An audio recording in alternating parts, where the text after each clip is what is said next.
बिस्मिल्लाहिर्रहमानिर्रहीम। अस्सलाम वालेकुम व्यूअर्स, उम्मीद है आप सब खैरियत से होंगे। मैं हूं आपकी होस्ट मुंगेदा शफ़क़त। आज हम करने जा रहे हैं एपिसोड 51 की reading. First of all welcome back to the channel. अगर आप चैनल पर नए तो सबसे पहले चैनल को सब्सक्राइब कर दो, बेल आइकन को लास्ट में हिट कीजिएगा। नावल नेम कल्बेज़र इस कलम एमिरट्स उर्दू नावल आर्चिव। खुले दिल से रोने के बाद जब ईमान ने खुद को संभाला और ताज़ा दम होकर कमरे से निकली तो इसे सामने से जवानों का एक जत्था आता दिखाई दिया। वो सब घर के अफराद थे जिन्हें वो बहुत अच्छी तरह जानती थी। मोमिन, हानी, लकी, मियाँ, ज़मीना, हफ्सा, अहमद, बालाज और सूफ़ी खुशगपियाँ करते हुए कहकर लगाते वो राहदारी अबूर कर रही थी। मानी ने देखते दरवाजे के करीब ही रुकी। इनकी खुशियों में रंग भरती आवाज़ें इसके दिल को छू रही थी। मज़ाक तो इसका अपना भी शौक था, मगर वक्त बहुत उदास चल रही था। और अगर वो उदास ना होती तो इससे तो इन सबके दरमियान चपलियाँ मारने में सबसे आगे होती। जैसे ही इन सबकी नजर ईमान पर पड़ी तो वो इसके करीब आ गए। भाभी तैयार हो जाएं आप भी, मोमिन ने चहकते हुए कहा।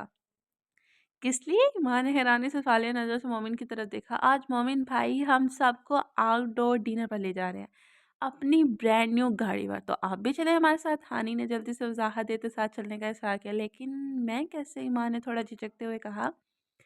वो अभी कैसे वैसे कुछ नहीं है, बस जा रही है हमारे साथ। मोमिन ने इसे सोच में गुम देखा तो झुंझला कर बोला।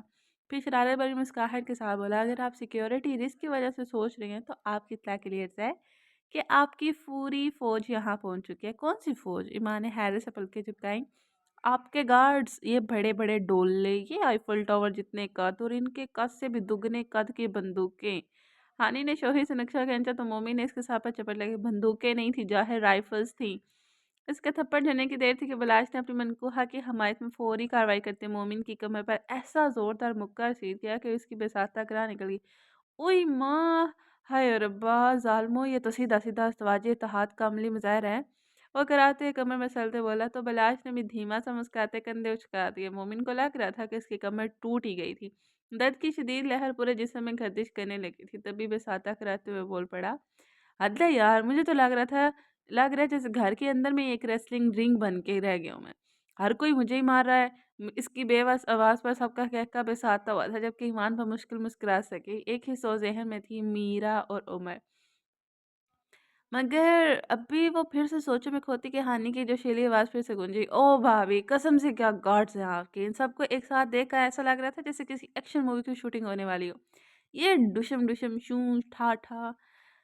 हानि अपने बाजू सजा में कराटों की सूरत में घुमाते हुए एक्शन मूवी का मंजर ये बयान करने लगे कि जोश एकदम से बढ़ा और इसी जोशो खरोश में इसका बाजू मजीद हवा में फैला तो हाथ की पूरी कुव्वत से साथ खड़े बलाज के मुंह पर थप्पड़ की सूरत जा लगी। पटक की आवाज क्या गूंजी। जहां हानि स्टिल हुई वहीं दर्शक रात मोमिन का छत पर कहका बेसाता पूरी रातदारी में गूंजा। इसके कहके की आवाज इतनी बुलंद थी कि नीचे मौजूद तमाम अफराद ने बुखलाकर ऊपर की जानिब देखा। फिर जब समझ आई कि वो जिंदा दिल आवाज मोमिन की थी तो सबने नफी में सर हिलाया, जैसे सोचा इसका कुछ नहीं हो सकता। मोमिन के साथ बाकी सब भी हंसने लगे थे, जबकि बिलाल तो गाल पर हाथ रखे नाराज और गुस्सीली नजरों से हानि को देख रहा था, जो भी यकीनी से मुंह खले खड़ी थी और जो हाथ इसकी थोड़ी बहुत देर पहले फिजा में नाच रहे थे अब सख्ती से सीने पर सुकड़ कर चिमट गए थे। वो सॉरी जी, हानि मासूमियत से आंखें पड़पड़ाती मनमनाई। आप रहने ही दें जी। बिलाज भी इसी अंदाज में नाराज रहने में बदू बोला, इसे कहते हैं कारमा। मजलूमों को तकलीफ दोगे तो यही होगा। मोमिन हंसते हुए खुद को मजलूम बोला तो मियाँ ने अजीब नजरों से आईब्रोज खाकर इसे देखा था, जैसे नजरों से ही तंजिया करी कि क्या वाकई मैं हूँ? कसम से। इसकी नज़रों को देखते मोमी ने मासूमों जैसी शक्ल बनाते कहा, बड़ा जैसे मुझे पता नहीं। बाज खड़ा लगे इसकी मासूम वाली बात पर। मुंह में बड़बड़ाया तो मोमी ने इसे थप्पड़ मारने के लिए हाथ फिजा में बुलंद किया ही था कि वहीं रुक गया। जब मुड़कर देखा तो मियाँ खड़े तेवरों से इसकी कलाई थामे खड़ी थी। खबरदार, छोटा भाई है तुम्हारा, और आइंदा किसी को भी हाथ नहीं लगाओगे तुम, समझ गए? वरना फिर मैं तुम्हें बताऊंगी कि मार क्या होती है। वह सती से खास आंखें दिखाती बोली तो मोमी ने पूरा मुंह खा बेयकीनी से देखा था। वाह जी, ये भी सही है। अंदाज हाकमाना, नजरे जरहाना, लहजा काबजाना, क्या यही है शादवाना? मोमी ने दोनों हाथ मियाँ की जानिब करते शादी को कुछ इस अंदाज में बयान किया कि सबका कहका एक बार फिर से बेसाता हुआ। हर वक्त बीवी को है मनाना। इनके करीब से ही एक मजबूत आवाज़ सुनाई दी तो सबने चौंक कर देखा। वो तेज़ रफ्तारी से बोलता हुआ पलक झपकने से पहले इनके पास से गुजर गया, जबकि वहां खड़े सब अफराद इसकी दूर जाती पुष्प को देखते रह गए। वो उमर था जो किसी काम की नीयत से घर से बाहर जाने के लिए निकला था। राहदारी में अबूर कहते इसकी नज़र अपने कमरे के बाहर लगे हजूम पर पड़ी तो गुजरते गुजरते इसने भी अपना हिस्सा डालना ज़रूरी समझा था। ओह! सबने उमर की बात पर बस आता मुँह घोल कहते हुए कहा, ईमान को देखने लगे जो फूले चेहरे से उमर के दूर जाते पूछ कर घूर रही थी। वो अकेला बैठ गया, तो वो बांदरी कहाँ है? ईमान ने दिल में मीरा को सोचा, क्या ये बयान ज़ाती तजुर्बात के तहत जमा करवाया गया है? मोमिन ने ईमान को देखते उमर की बात की तस्दीक चाही तो वो बुरा सा मुँह बनाते आँखें घुमा के, फ़िज़ूल बातें छोड़ो यार, ईमान तुम भी तैयारी करो हमारे साथ चलो, सारा दिन बाहर गुज़ारेंगे, मज़ा आएगा। और डरने की ज़रूरत नहीं है, अब तो सिक्योरिटी भी आ गई है और अगर ज़्यादा मसला हुआ तो मैं हूँ ना साथ। उसमें विलायत ने इसे तसल्ली देते इशारा किया, नहीं आप लोग जाओ, मैं नाराज़ होंगे, मुझे परमिशन नहीं है घर से बाहर जाने की। ईमान मज़बूत लहजे में बोली तो सब खामोश हो गए, वो जानते थे कि उमर की इजाज़त के बगैर वो नहीं जाएगी। इसलिए उन्होंने भी ज़्यादा इज़हार करना मुनासिब नहीं समझा। उमर जब घर से बाहर निकला तो इसके इंतज़ार में पूरी स्पेशल गार्ड्स की फ़ोर्स कतार में खड़ी थी। इनको देखते उमर इनकी जानिब भी चला आया। एक लड़की उमर की जानिब बढ़ी तो उमर ने इसका सरता पर जायज़ा लिया था। सख्ती से बालों को पोनीटेल में बांधे, ब्लैक सूट पर ब्लैक जैकेट पहनी, रिंग पैरों में रनिंग जॉगर्स पहने, हाथ में डिजिटल वॉच पहने, वो हुलिये से ही एक लेडी गार्ड मालूम हो रही थी। उमर ने ईमान के लिए खसूसी तौर पर एक लेडी गार्ड रखी थी, जो बाहर जाते हर वक्त इसके साथ बायां बाजू बनकर रहने वाली थी। और इन जगहों पर जहाँ सिर्फ लेडीज़ एंट्रीज़ अलाउ थी, वहीं जा सकती थी, ख़ुसूसन पार्लर। इसको रखने का एक और मकसद भी था कि ईमान को बराह रास्त बॉयज़ गार्ड से हम कलाम होने की ज़रूरत ना पड़े। Hi sir, it's me Liza. इस लड़की ने आंखों पर लगे स्याह चश्मा उतारते हाथ उमर की जानिब बढ़ाया, तो इसने भी समझने वाले अंदाज में सर हिलाया। All things fine? उमर ने सबको देखते पूछा, यस सर। डिवाइसेस पूरी हैं? Yes sir. इसने फिर से साहिल आया, ओके। किसी भी किस्म की सिक्योरिटी सामान की किल्लत हो तो आप मेरे सिक्योरिटी रऊफ से बात कर सेक्रेटरी रऊफ से बात कर सकते हैं।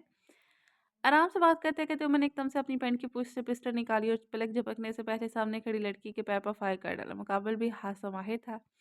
इसने गोली से बचने के लिए एक कलाबाजी लगाई जो कामयाब गुजरी और उमर के हाथ में पकड़ी पिस्टल को अपने पाँव से ठोकर लगाते हवा में उछाल कर अपने हाथ में मजबूती से लिया और इसका रुख उमर की जानिब कर दिया। Good one. उमर ने सदा दी मगर सामने वाली के चेहरे के तासरात कड़े थे।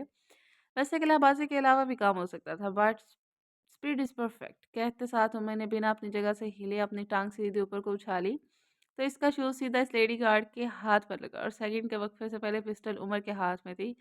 इस लड़की के चेहरे पर अजीब से नासमझी के तासर उभरे थे। इसे तो समझ ही नहीं आई थी कि एक ही दम से हुआ क्या था। वो तो चौकस थी। उमर ने एक तंज़िया मुस्कुराहट कन्फ्यूज़ सी खड़ी लीज़ा पर डाली। नंबर 1, पिस्टल पर ग्रिप्स मजबूत रखने के साथ सामने वाले की मुकम्मल बॉडी को नोट करो। मे बी इसके हाथ से ज़्यादा टांगे काम करती हूँ, like me. Number 2, improve your speed time. तुम्हारे गन उछालने से हो सकता है कि सामने वाले की स्पीड तुमसे ज़्यादा अच्छी हो और वह गन तक पहुंच जाए, like me. At a time तुम्हारा दिमाग, कान और आंख इसके साथ पूरी बॉडी चौकस होनी चाहिए। मैं कहता वहाँ से गुजरा तो लीज़ा से यस सर कहते इसकी बात को दिमाग के साथ कस कर बांध लिया था। इतने में इसने फिर से पीछे से हमला हुआ मगर वह अपनी मूव देती उमर की गर्दन का पीछे से अपने बाजू के गिरफ्त में ले गई। इसे फिर से न समझ ना आई। उमर ने बड़े आराम से इसके मजबूत मर्दों जैसी गिरफ्त वाले बाजू से अपनी गर्दन निकाली। ये ज़्यादा अजीब था। इस बार तो इसने स्पीड भी नहीं रखी थी। बहुत स्मूथली वो एक बार इसके बाजू के पीछे से देते अपनी गर्दन छुड़वा गया। What was that sir? Liza बेयकीनी से बोलती उमर गहरा मुस्कुराने लगा। डोंट वरी, ये सबको नहीं आता। ऐसे ही सेंस का इस्तेमाल करना। 2 आंखें आगे और 2 पीछे। ग्रिप स्ट्रॉन्ग है। योर टेस्ट इज़ पास। उमर इससे हाथ मिला गया तो वो भी मुस्कुराने लगी। इसने अजीब नज़रों से उमर की दूर जाती पुश को देखा था। वो समझ ना पाई जो उमर ने मूव दी थी वो इसकी ट्रेनिंग में आज तक न देखी गई। जब तक वो ऐसे अपने बैच के सबसे पावरफुल गॉड साबित हुई थी। इसके बंदे ने जब सारी मालूमात इसके गोशगुजार की तो वो खामोशी से अब हाथ बंद कर नजरें झुकाए अपने मालिक के हुक्म का मुंतजिर खड़ा हो गया। इस धंधे को कुछ दिन के लिए बंद कर दो। जो भी है किसी किस्म का रिस्क नहीं लिया जा सकता जब तक इलेक्शन नहीं हो जाते और मैं इक़्तिदार में नहीं आ जाता। ये सब रोक दो। इजाज़ दुरानी ने मुंह में सिगार दबाए गहरी सोच में डूबे हुए कहा, मालिक और जो पाउडर अब मंगवाया जा चुका है इसका क्या करना है? इजाज़ दुरानी ने कड़ी नज़रों से उसे देखा तो सामने वाले का सांस हलक में हट गया। कितनी बार कह दूँ उसे, पाउडर नहीं है ये, जिस्मानी सुकून का सामान कहते हैं इसे। क्या कहते हैं? दुरानी ने सिगार का धुआं मुंह से निकालते हुए बिना देखे कहा, जी मालिक समझ गया। मुलाजिम ने सर झुकाते अदब से कहा, हाय डैड। पीछे से चहकती आवाज़ गूंजी तो इजाज़ दुरानी के सर चेहरे पर अब की बार धीमी सी मुस्कुराहट ने जगह ली। वो हिचकिचाती निगाहों से बेटे को देखने लगे जो इनके पास पड़े सिंगल सोफे पर टांग चढ़ा के सीना तान कर बैठ गया। मेरी नई परफ्यूम कहाँ है? साधु रानी ने सामने खड़े मुलाजिम को देखते पूछा। अंदाज हासा शहंशाह वाला था। छोटे मालिक को टूट गई थी। मुलाजिम ने भी अदब से नजरें झुकाते जवाब दिया। तो फिर? साधु रानी अपनी सख्त निगाहों से मुलाजिम को देखता बोला, जो बिना किसी वजह से इसकी नजरें देखता ही घबराने लगा था। फिर मालिक फेंक दी महफूज जगह पर। मुलाजिम ने कहा, किसी ऐसी जगह पर फेंकनी थी जहाँ पर जानवर मौजूद हो। जानते हो ना, जानवरों को ऐसी चीज़ें चुभ जाया करती हैं और सारा वबाल हम पर पड़ता है। ऐसे वेस्ट को भी इस्तेमाल किया जा सकता है। साधु रानी रमज़ों में बात करता गोया हुआ, जी मालिक, दुरुस्त फरमाया, ऐसा ही हुआ है। साधु रानी ने खुतबा पढ़ती बाप की निगाहों को देखा तो वह मकरूह सा मुस्कुराने लगा। क्या करें डैड, परफ्यूमों में दम ही नहीं है। आपकी शहज़ादी तो कुछ झेल ही नहीं सकती, जल्द एक्सपायर हो जाती हैं। बाप को जांचती नज़रों से बिना शर्मिंदा हुए वो बला चचक बोला, ब्रांड की परफ्यूम्स इस्तेमाल किया करो जिनका काम ही असल खुशबू बिखेरना है। अब लोकल का माल इस्तेमाल करोगे तो यही होगा। कहाँ होता है लोकल्स परफ्यूम में दम, तभी जल्दी एक्सपायर हो जाती हैं। निजात दुरानी के बाद पास हाथ दुरानी ने बुलंद कहकर लगाया था, क्या करें, नशा पड़ गया लोकल परफ्यूम्स का। ब्रांड में वो बात नहीं जो लोकल में है। माना जल्द टूट जाती हैं हमारे इन नालायक मुलाजमों की वजह से, मगर एक दो दिन की जो खुशबू बदन पर बिखेरती हैं, ब्रांडेड परफ्यूम इनका मुकाबला नहीं कर सकती। एक नई लोकल परफ्यूम अरेंज करो, मस्त मसरूर खुशबूदार खुशबू ऐसी कि रूह तक उतर जाए। और हाँ, सील पैक। साथ दौरानी मुस्कुराता हुआ वहाँ से निकल गया, जबकि सोफे पर नीम दराज इजाज़त दौरानी बेटे की बात पर फहर गया सुनसा था। यह परफ्यूम का क्या चक्कर है? लैपटॉप की स्क्रीन पर मुंह दिए वो तीनों नफूस इंतहाई संजीदगी से रिकॉर्डिंग देख रहे थे, जबकि बलाज कंफ्यूज सा बोला था, मुझे खुद समझ नहीं आई। ये कंफ्यूज सी आवाज़ आकिब की थी, जबकि इन दोनों के दरमियान बैठा उमर गहरी सोच में डूबा था। इसके चेहरे के तासरात परेशान हाल से लग रहे थे। वो बहुत गहराई से साथ की कही बात सुलझाने में लगा था। परफ्यूम, खुशबू, सील पैक और लोकल, इन सब लफ्ज़ों पर गौर करते वो बहुत जल्द नतीजा निकाल चुका। लड़कियों की बात कर रहे हैं? कौन सी लड़कियां? उमर ने धीरे से इंकशाफ में किया तो बलाज और आकब चौंके थे। लड़कियों से मरासिम है, इसके रेप केस है। उमर लैपटॉप की स्क्रीन देखते बोला, ओह माय गॉड, तो क्या ये सब भी करते हैं ये लोग? बलाज पे यकीनी से बोला, तो और क्या यार, वो सोच कौन सा गलत काम है जो वो नहीं करता। बाप इसका मंशियात बेचता है, अड्डे में इसके बड़े बड़े अड्डे हैं, इसके बड़े बड़े बेटा जो इसका रेड लाइट एरिया में जाता है। तो क्या ही लगता है तुम्हें ये करना मुश्किल है इसके लिए? आक अपने बात की वजाहत की, और भी बहुत कुछ करते हैं, सिर्फ बात रेप तक ही नहीं है। तुमने इसकी बात सुनी? उमर इन दोनों को देख से संजीदगी में, कौन सी बात? वो यक ज़बान बोलते उमर की तरफ मुतवज्जा हुए, जिसका चेहरा बता रहा था कि वो बात की तह तक पहुंच गई। इसने कहा, टूटी हुई चीज़ों को रिसाइकल करो, मतलब वो आर्गन्स का काम भी करते हैं। व्हाट? फिर हमें पहले ये केस सॉल्व करना चाहिए। भला संजीदा से उठते बोला, वो सब तो ठीक है, मगर मुझे अभी तक इसकी बात की मुकम्मल समझ नहीं आई। याक अपनी उम्र को देखते कहा। तो उमर इसे देखते हुए जवाबन गोया हुआ, परफ्यूम से मुराद लड़की था, टूट गई हैं एक्सपायर्ड से मुराद के वो मर चुकी है, और फेंकने की बजाय रिसाइकल करने से मुराद है कि वो इसके मुर्दा वजूद के ऑर्गन्स बेचने वाले हैं। इसका कोई सुराग बाकी नहीं छोड़ते ये लोग। और ये ब्रांडेड वाला क्या सीन था भाई? वो प्रोफेशनलिस्ट वर्सेस लोकल। पलाश की बात पर आकब ने जवाब दिया, यानी ये शहर में से लड़कियां किडनैप करते हैं और फिर कौन कौन से केस खोलेंगे इन पर? यार बात करते करते पलाश रुका था। इसका बाप जानता है कि इसका बेटा किन कामों में पड़ा है? उमर बोला तो आकब ने तायद की, सिर्फ जानता नहीं, मुझे तो लगता है मुलव्वस भी है। बहुत संगीन केस है। घर में होते हुए भी कोड वर्डिंग में बात करने का मतलब है कि वो ऑलरेडी मुहतात हैं। बला सोचते हुए बोला, अब फिर? आकब ने उमर को देखते सवाल किया, सब केस एक साथ सॉल्व करने होंगे। वो धड़ल्ले से ये सब कर रहा है, और इसे गलत कामों की बहुत सी शाखें, एक पर हाथ नहीं डाल सकते, सब पर इकट्ठा डालना होगा। अपनी टीम भेजनी होगी हमें, मुकम्मल जांच पड़ताल करो, फिर ही वो कोई कदम उठा सकते हैं। उमर ने फाइनल फैसला सुनाया तो बिलाज और आकब ने सर हमें हिलाया था। वो तीनों हर बार की तरह इस बार भी मिलकर इस केस को सॉल्व करने वाले थे। रात को जब काम निपटाते उमर घर लौटा तो हर तरफ सन्नाटा छाया हुआ था, मगर सामने ही डाइनिंग टेबल पर घर के तमाम बड़े अफराद बैठे रात का खाना खा रहे थे। उमर हैरानी से चलता हुआ इनके करीब आ गया, ये बाकी सब का है? उमर इसने पूरे खाली डाइनिंग हॉल पर नज़र दौड़ाते कमाल साहब से कहा। घर में सिर्फ बीजान, अनम, सोफिया बेगम, बीबी शरीन और कमाल साहब मौजूद थे, जो इसके सामने बैठे थे। मोमिन के साथ गए हैं, आज इन सब का बाहर का प्लान था, डिनर वहीं करेंगे। ईमान भी गई है? सोफिया बेगम के बताने पर उमर ने पूछा। हाँ, सब गए हैं, वो आम से लहजे में बोली तो उमर के माथे पर परेशानी से शिकने नमूदार हुई थी। अब तो सिक्योरिटी अरेंजमेंट हो गए हैं ना बेटा, परेशान मत हो। कुमार साहब ने उमर की सोच को पढ़ते हुए इसके हाथ पर हाथ रखते तसल्ली दी, तो वो भी सर हिलाते आराम से इनके साथ बैठ गया था। सिक्योरिटी इंतजामात वो बाकी अरेंज कर चुका था। अभिमान को बाहर जाने में किसी किस्म का कोई खतरा नहीं था। इसके नज़दीक अच्छा ही था कि वो थोड़ी देर सबके साथ बाहर चली गई थी। اس کا دل بہل جاتا۔ ویسے بھی کچھ دنوں سے وہ ضرورت سے زیادہ چڑچڑی سی ہو رہی، شاید کچھ وقت باہر گزارنے سے اس کا موڈ بدل جاتا۔ اور میں نے دل میں سوچا، پھر خود کو مطمئن کرتے کھانا کھانے لگا۔ وہ سب اپنے ریسٹورینٹ میں بیٹھے خوشی گپوں میں مگن تھے، پر کوئی اپنی جوڑی بنائے باتیں کر رہا تھا۔ مومن اور میاں ایک دوسرے کے ساتھ بیٹھے باتوں میں مگن تھے۔ خانے اور بلاج ہاتھوں میں ہاتھ ڈالے ٹیبل ایریا سے تھوڑا دور پہاڑوں کی اونچائی سے اسلام آباد کا رات میں ڈوبا جگمگ کرتا نظارہ دیکھ رہے تھے اور اپنی محبت بھری باتوں میں مگن تھے۔ احمد اور زرمینہ بھی آپس میں سرگوشیاں کر رہے تھے۔ لکی ترچھی نگاہوں سے تھا بیٹھی صوفی کو دیکھ رہا تھا، لیکن ان سب کے بیچ کوئی بور ہو رہا تھا تو وہ حفصہ تھی، جو ٹانگ ہلاتے اکیلے ہی منہ کے زاویے بناتے آگے پیچھے دیکھ رہی تھی۔ یہ جگہ کتنی پرسکون اور حسین ہے ہانی، خوشگوار سانس اندر کھینچتے بولی۔ ہانی قسم سے شادی کر لو، دنیا کے حسین ترین مقام دکھاؤں گا تمہیں، بلاش نے اس کے گر بازو ڈالتے بتابے سے کہا۔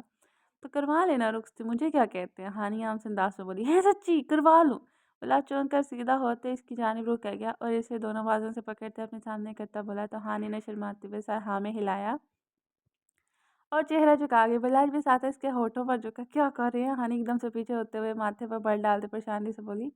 اب کیا ہے، یہاں کون سا سالہ ہے میرا؟ بلاج نے اس کے پیچھے ہونے پر منہ بنایا۔ یہ پبلک پلیس ہے، کوئی نہیں، ہم بھی اسی پبلک کا حصہ ہیں، ادھر آؤ، صرف ایک پپی۔ بلاج سے زبردستی بازو سے اپنی طرف کھینچتے بولا، نہیں نا چھوڑیں جی، کیا کر رہے ہیں؟ ہانی زبردستی اپنا آپ چھڑاتے چڑ کر بولی، اچھا بھائی ناراض تو نہ ہو، گھر جا کر لیں گے، کوئی مسئلہ نہیں۔ اس کے تنے نے کچھ دیکھتے بلاج ہار مانتے بولا، آپ واپس کب جا رہی ہیں؟ مومی نے میاں کو دیکھتے پوچھا۔ ایک ہفتے تک۔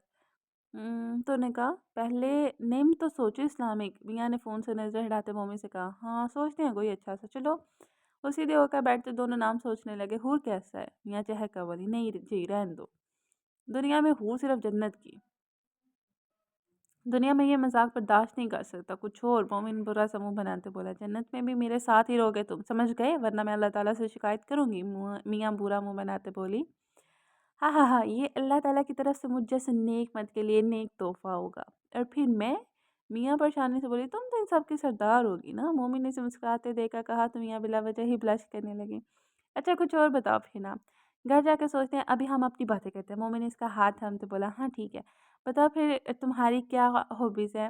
میاں نے اسے دیکھتے سنجیدگی سے سوچا، تمہارے سامنے ہوں؟ مومن نے ہاتھ پھیلاتے کہا، بہت پیارے ہو۔ میاں اس کا گال کھینچتے محبت سے بولی، ہے اب یوں تو نہ کہیں، ہم باہر ہیں گھر سے۔ مومن چہرہ موڑتے لڑکیوں کی طرح جان بوجھ کر شرما کے بولا، تو میاں اس کی اداکاری پر ہنسنے لگی۔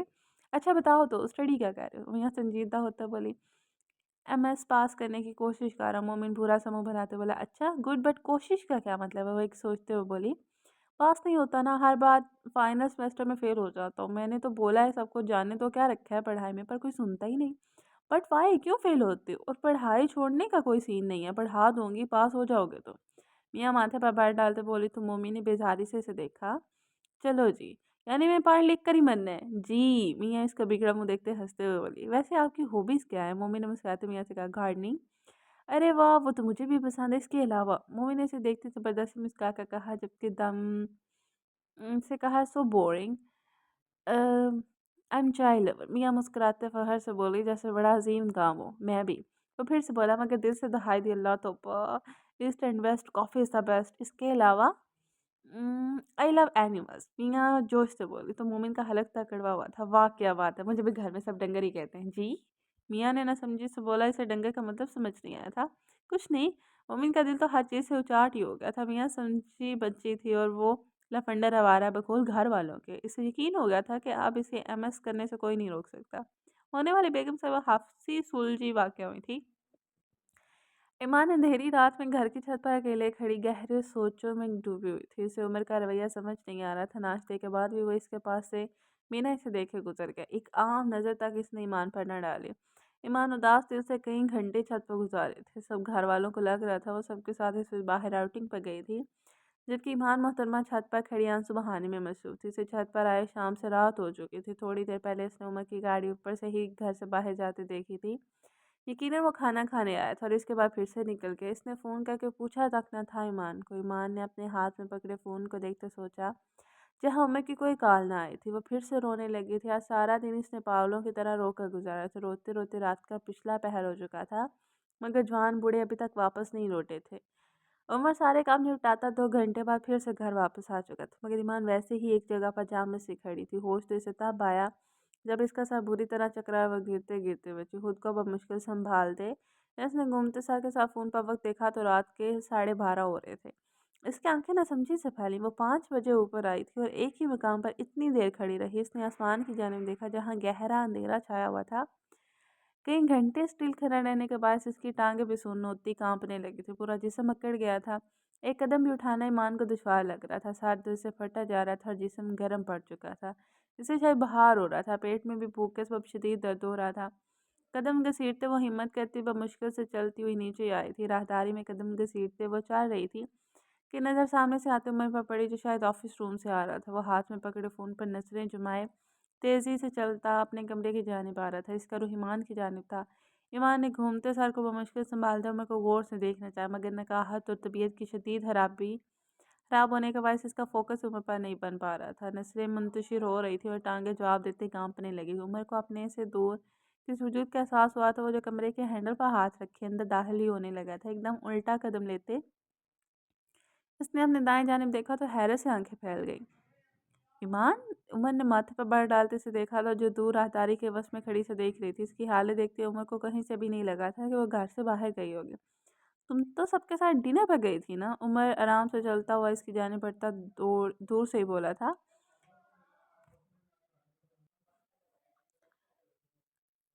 ایمان نے جواب دینا چاہا مگر دے نہ پائی، سر اتنی شدت سے گھما کہ اسے کسی نے گھومنے والی چکے میں ڈال دیا۔ برداشت کی حد ختم ہو گئی اور اس کی گھومتی نظر کے سامنے اندھیرا چھانے لگا۔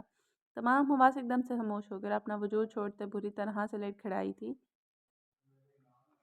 اس کی ابتر ہوتی حالت دیکھتے عمر کو دور سے اسے دیکھتا آرام سے چلتا ہوا اس کے قریب آ رہا تھا، ایک دم سے گھبرا گیا اور تیزی سے اس کی جانب بھاگا۔ ویسے اس کے منہ سے بلند آواز میں ایمان نکلا تھا، لڑکھڑانے کے باوجود وہ خود کو سنبھال نہ سکے اور اپنے قریب اس نے دیوار کا سہارا لینے کے لیے ہاتھ فضا میں پھیلائے، مگر اس سے پہلے اس کے اعصاب مکمل طور پر ساتھ چھوڑ گئے اور وہ آنکھیں مکمل بند کرتی پیچھے کی طرف پورے وزن کے ساتھ گری اور ابھی وہ پوری طرح پیچھے کمر کو فلش کے بعد گرتی عمر تیزی سے بھاگتے اس کے قریب پہنچ گیا اور اس کے گرنے سے پہلے اس کا ہوا میں بلند ہاتھ تھامتے اس نے اپنی طرف کھینچا تو ایمان کسی بے جان وجود کی طرح اس کے سینے پر گری۔ ایمان! ایمان کیا ہوا ہے؟ آنکھیں کھولو میری جان۔ وہ زمین پر بیٹھا اپنی گود میں پڑی ایمان کے بے جان وجود کو ہوش میں لانے کی کوشش کر رہا تھا۔ تھوڑی دیر پہلے کا گرم تپتا وجود اب برف کی طرح ٹھنڈا ہونے لگا تھا۔ میں تو اس کی حالت دیکھ کر بوکھلا گیا تھا، اس کے اپنے ہاتھ پاؤں پھول گئے تھے۔ ایمان کیا ہو گیا ہے یار؟ آنکھیں کھولو۔ عمر اس کی ہتھیلی مسلتا اسے مسلسل بخار رہا تھا۔ اس نے ایمان کا ہاتھ تھامتے نبض چیک کی جو ہلکی ہلکی جاری تھی۔ ایک دم سے ایمان کو گود میں بھرتا اٹھ کر کمرے کی جانب آگا تھا۔ اوکے ناظرین، ہماری آج کی ایپیسوڈ ہوتی ہے یہاں پہ اینڈ۔ ہوپ فلی آپ کو ایپیسوڈ پسند آئے گا، ہوپ فلی آپ کو ناول پسند آئے گا۔ سوری ڈوڈس کے ایک مسٹیک ہو گئی تھی جس کی وجہ سے اس ایپیسوڈ پہ اگین سے وائس اوور آ گیا ہے اور آج والی ہاف ایپیسوڈ آپ لوگوں کے ساتھ شیئر کی گئی ہے، تو کوئی مسئلہ نہیں ہے۔ نیکسٹ کل آپ کو بھی ایپیسوڈ ملے گی، ورنہ تو کل لیو تھی مگر آپ کل ایپیسوڈ ملے گی۔ ہاں اگر آپ لوگ ٹارگٹ پورا کرتے ہو تو نیکسٹ پارٹ ملے گا، ورنہ نہیں ملے گا۔ اور اس کے بعد ملتے ہیں نیکسٹ ایپیسوڈ کے ساتھ۔ اگر آپ کو ایپیسوڈ پسند ہے تو یار لائک کمنٹ اینڈ شیئر کر کے لاسٹ ون بتائیے گا، اور اگر آپ کو میری وائس اچھی لگی ہے تو تب بھی بتائیے گا۔ ملتے ہیں نیکسٹ ایپیسوڈ کے ساتھ، تب تک کے لیے اپنا خیال رکھیے گا اور اللہ حافظ۔